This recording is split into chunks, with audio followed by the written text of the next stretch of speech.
Hi, everybody, and welcome to Pizza Talks. I'm Nancy. And I'm Sophia. This is our first episode, and the Videography Club is sponsoring this podcast. Runs this podcast. So, before we get into it, we would like to say thank you to some very important people who made this whole thing happen. Ageliki Tsiati, who designed our logo. You should go follow her design Instagram. It is exquisite at alpha.taf, and that is ALPHA.TAF. And we want to thank the Duri Music Society for creating the intro music, which you will hear very shortly. Naso Sopilis? I don't want to get that wrong. I'm sorry, Naso. For all the equipment and for renting us the studio space. Can't talk. His social media and contact information will be down in the description. So let's get into the first episode.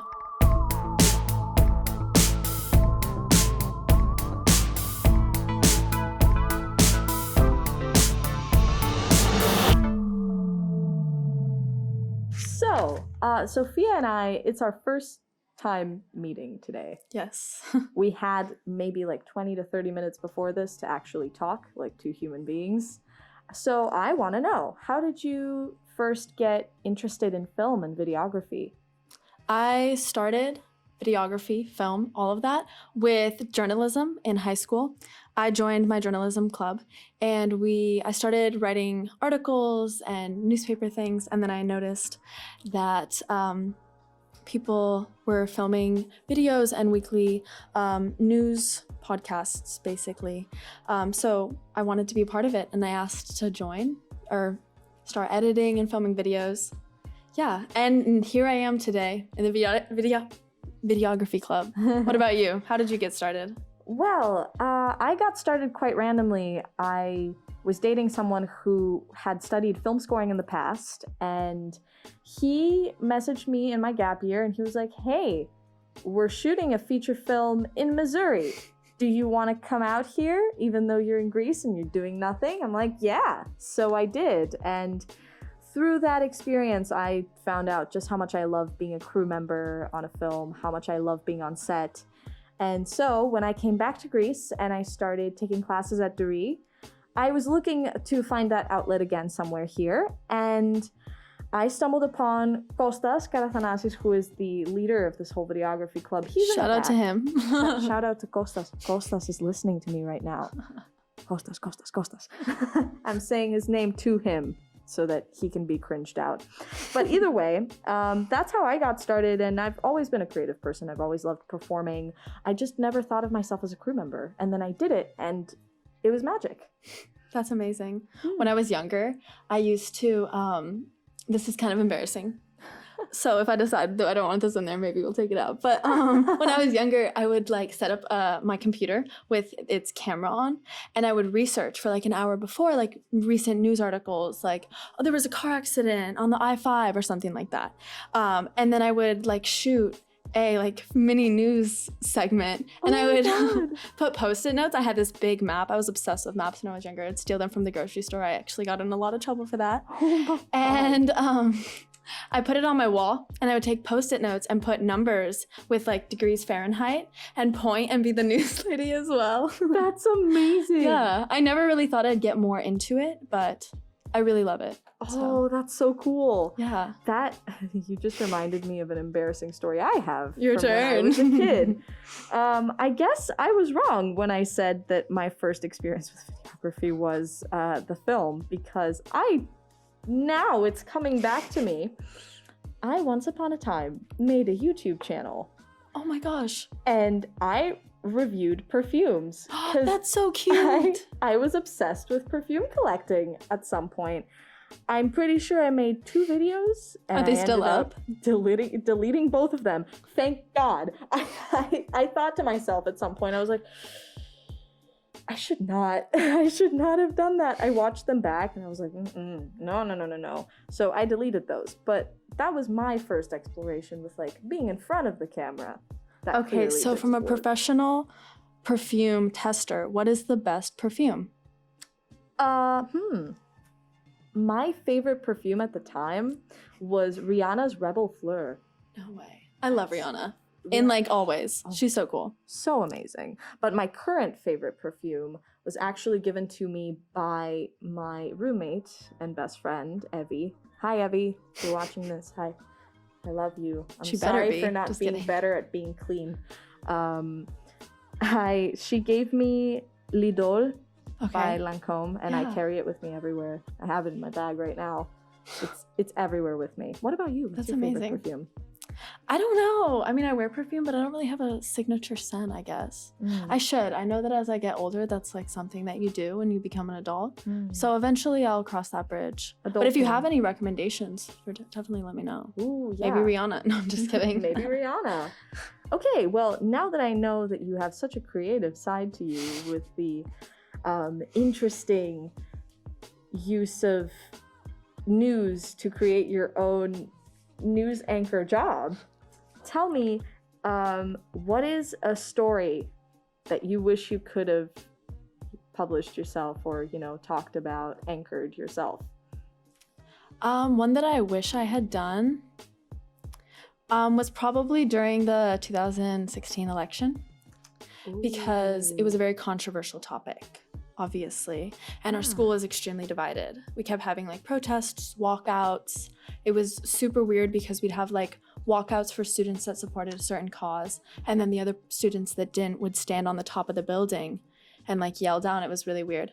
And I really wanted to cover it because it's obviously controversial, and that's what journalism is here to not expose, but kind of like document, right? Yeah. But it was too controversial for our school. They said that was not okay. That's so fascinating. What about you? Or what's your favorite? I have a favorite story that I lived through. Okay. That I wish I would talk about. I would have talked about on my podcast. Yes, by the way, I had a podcast at some point. I haven't worked on it in a year, maybe more. But see, this is why I'm here. To pester you instead. You in the camera. You in there. Hi. But on one of my last jobs when I was back in the States, it was near Illinois. It was our last shoot day. And our a grip truck is where we keep all of the film equipment, which, by the way, there was like millions of dollars of equipment in there. It was a lot.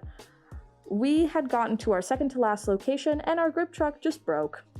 It wasn't starting. It was not, nothing was starting. The engine wasn't starting. The battery somehow had also died. Everything was just a mess. It's terrible. Yeah, and my friend and I, my now like close friend Adrian Perleco, hi, I'm gonna send this to you so that you see me for the first time in forever. We got stuck in that grip truck for the rest of the day, so almost 20 hours. And mind you, this was not like a cutesy little part of Illinois. That shit was scary, okay? Was it like farmland or was it like the city? I think it was a little bit outside of the city, it was dead. After a certain point, the whole city was dead. Our director was nice enough to send us food over via Postmates, and even the lady that brought the food was like on the phone with our director because she was scared. Oh my gosh. She was so scared. Why did he leave you out there? Why didn't he come drive? Oh, because we couldn't move the truck. We had to have somebody tow it. True. So we were trying to find a tow company, and nobody would tow us because we were too big. We were a box truck. And thankfully, Adrian had a connection with someone who had a truck big enough to tow our truck. And then around like 1 a.m. was when we finally managed to get out of Illinois. Tough. Never Very again. Tough. Yeah, never. My God. That's funny. Well, okay. I gave you a pretty interesting, weird story. Give me a story of yours that you find interesting or weird. Interesting or weird?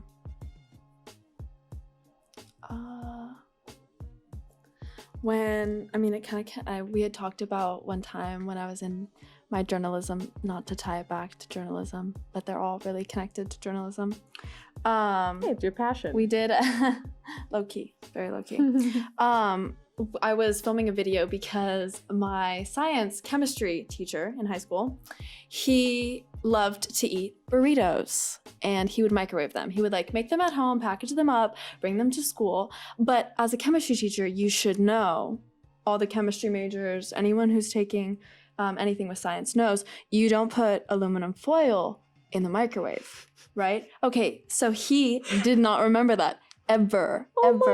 Always was putting his burritos in the microwave and like not blowing things up because it was small, but starting mini fires. And so we'd all have to evacuate the classrooms, go down to the field, wait till it was safe. And so to poke fun at him, we decided to create a package, which is like a small 4-minute video. And we dressed up as like scientists and we made a whole skit making fun of him and like the fires that were happening. And we interviewed teachers and students, the principal, and it was hilarious. That's amazing. I wish I could have thought of that. I think it's still up. It's definitely still up. There's no archiving of Can we put a link in the description for that? No. Just kidding, no. If you can find it, you can watch it. Oh my god, I'm gonna do so much research after this day. That's so funny. Yeah. I love that. Well, I mean, this is called Pizza Talks. We were supposed to have pizza, but you know what? We both forgot about it. So here's 2 drawings of pizza that we're gonna try to eat with our masks on because social distancing and corona is real. So we have pizza. This is pizza. This is pizza. What's your favorite pizza? My favorite, I'm boring. I mean, I can eat a lot of pizza.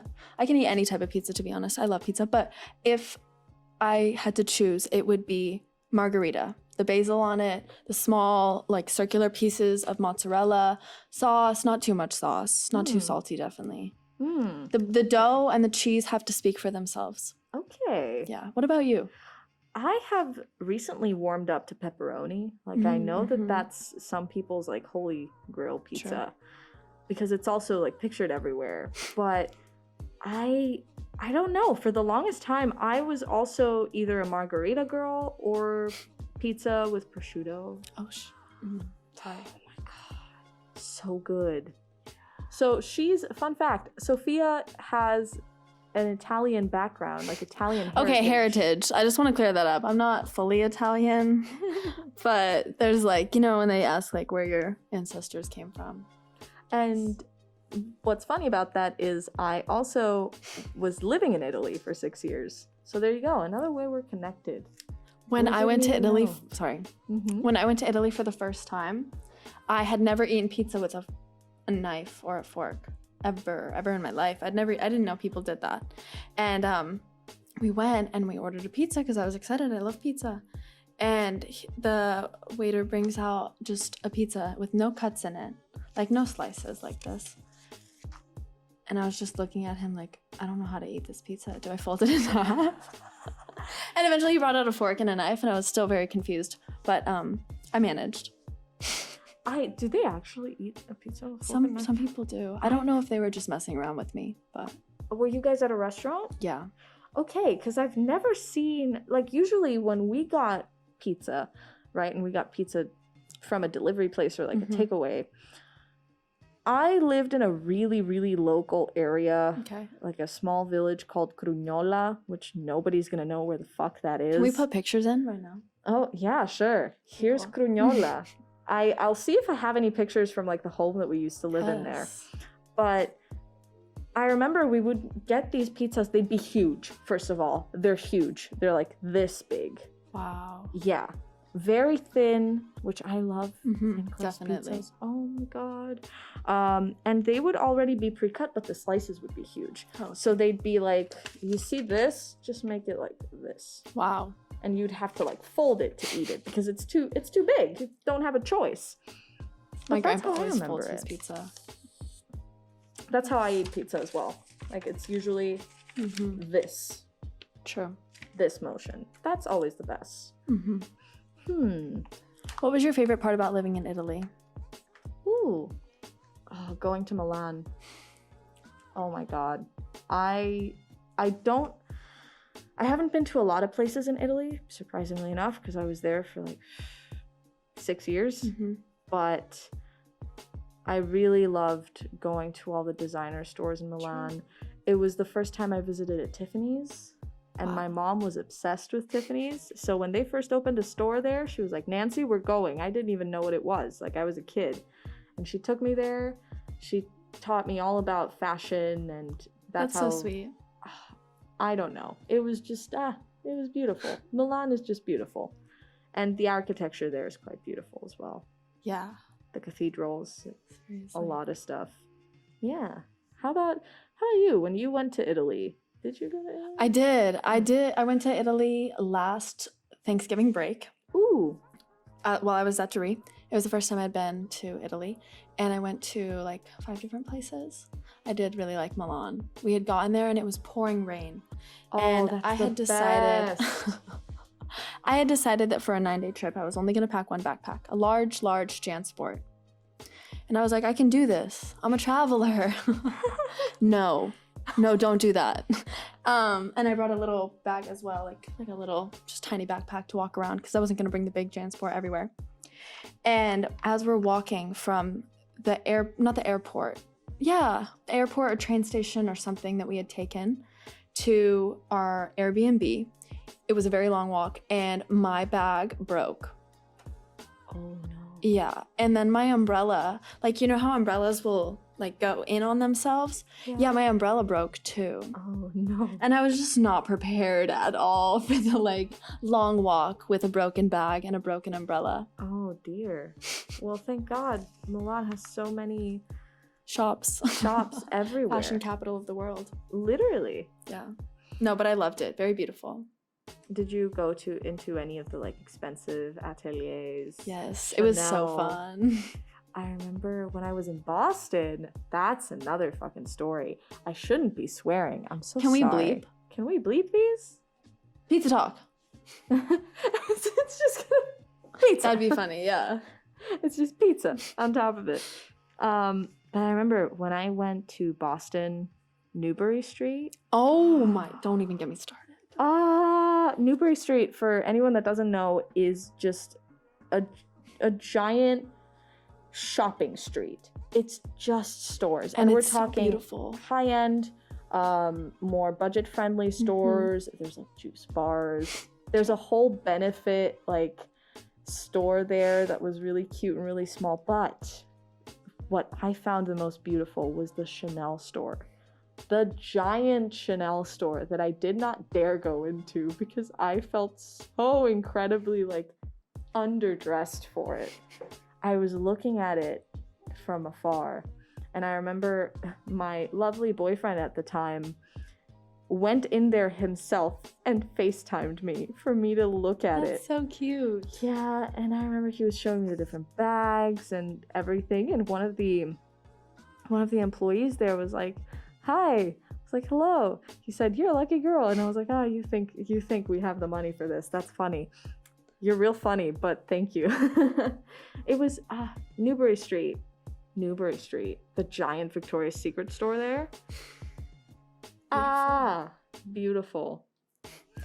When I went to LA, I am from a place that's 2 hours like away from LA, depending on traffic. If you go really fast and there's no traffic, you can get there in 45 minutes.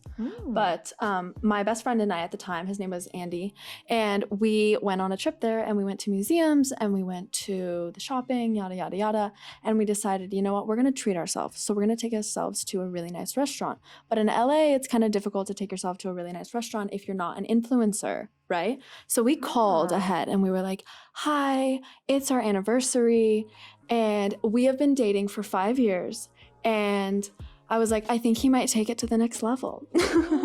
And so it's this place called the Highlight Room. It's like this suit. It's like on the top. It's a rooftop. It's beautiful. They have a pool and then they have the restaurant and a DJ. It was so cool. Wow. And you have to talk to the people at the front for them to give you the code to go up in the elevator.